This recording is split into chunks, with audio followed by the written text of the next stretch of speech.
I landed on Christmas Eve, expecting snow-glazed sidewalks, cinnamon in the air, and my family wrapped in tacky sweaters, waiting to greet me with hugs, jokes, and leftover eggnog. Instead, I stepped out of the cab to a house drowned in darkness. The porch light was off. The windows were cold and empty, and the only sound was the faint hum of a single light inside, coming from the kitchen. No laughter, no smells, just silence thick enough to chew through. My stomach dropped before I even turned the doorknob. I let myself in and was greeted by the cold. No fireplace, no tree, just Grandpa, hunched over a paper plate, eating a plain sandwich under the flicker of the fridge light. No one else, just him and the sound of silence. He looked up, blinked slowly, and gave me a weak smile. "Hey kid," he said, like I wasn't supposed to be there. That's when I saw the note on the fridge, scribbled in my mom's rushed handwriting. "Took the kids to Disney, used your deposit, watch Grandpa, be back next week." I stared at it, reread it, my hand tightened around the paper. They used my money, Money I had transferred months ago to help pay for repairs after a pipe burst. They said they'd use it to fix the kitchen ceiling. They begged, promised they'd pay me back. I had trusted them, and now here was the note. Proof that they'd stolen it for roller coasters and mouse ears, and dumped Grandpa like a sack of groceries for me to babysit. I turned to him, stunned. "How long have you been here like this?" He shrugged, wiping crumbs from his mouth. "Long enough. They left yesterday morning, said you'd be here. I wasn't sure you would."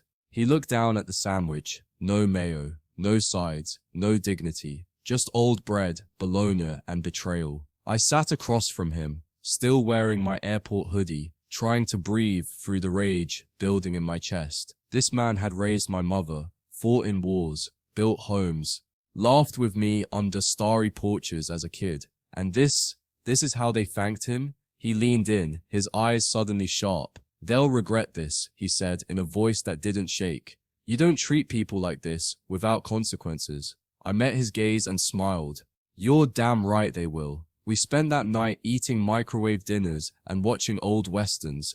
The house creaked in all the places I remembered. The silence grew less bitter, replaced by quiet plans. Grandpa had stories, some I'd never heard, some they never cared to listen to, but I did. And as he spoke, an idea took root, something poetic, something loud. Day 2, I called my landlord, told him I'd be back late. Then I called a few friends, contractors, electricians, a former co-worker who ran a home cleaning service. I had a week before the family returned. 7 days to remind them that just because someone stays silent doesn't mean they're stupid. Day 3, I packed up Grandpa's essentials, his meds, his slippers, the box of photos under the bed. I loaded them into my car and drove him 2 hours to my apartment. My landlord didn't even blink.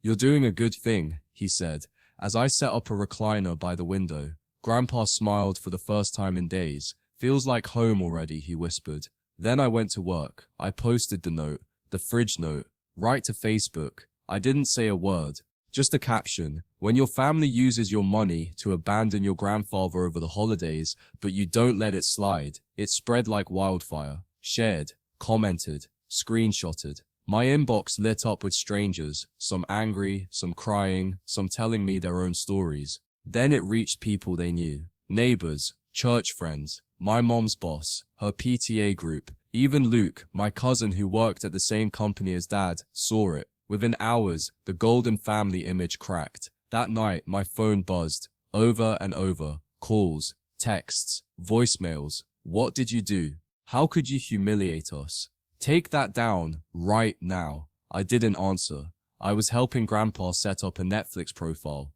Day 4, they arrived home. I wasn't there to greet them. The key I'd hidden under the mat, gone. The code to the garage, changed. I'd hired a locksmith, a security update they'd never paid for.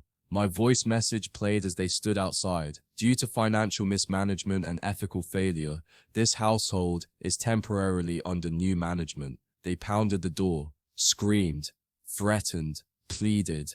I watched from the doorbell camera and made popcorn. Eventually, they drove to my place. My phone buzzed again. I let it go to voicemail. My mom sobbed, said they'd made a mistake. My dad shouted about airing private matters. I waited, then opened the door, calm, cold.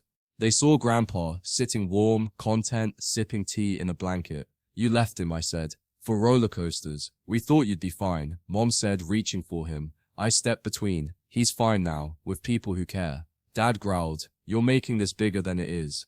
I nodded. It was always big. You were just too small to see it. They begged for forgiveness. I gave them conditions. 1, full repayment of my savings. 2, a written apology to me and Grandpa. 3, no access to this house until they proved they could act like adults, not thieves. They left. Furious. Grandpa looked up at me.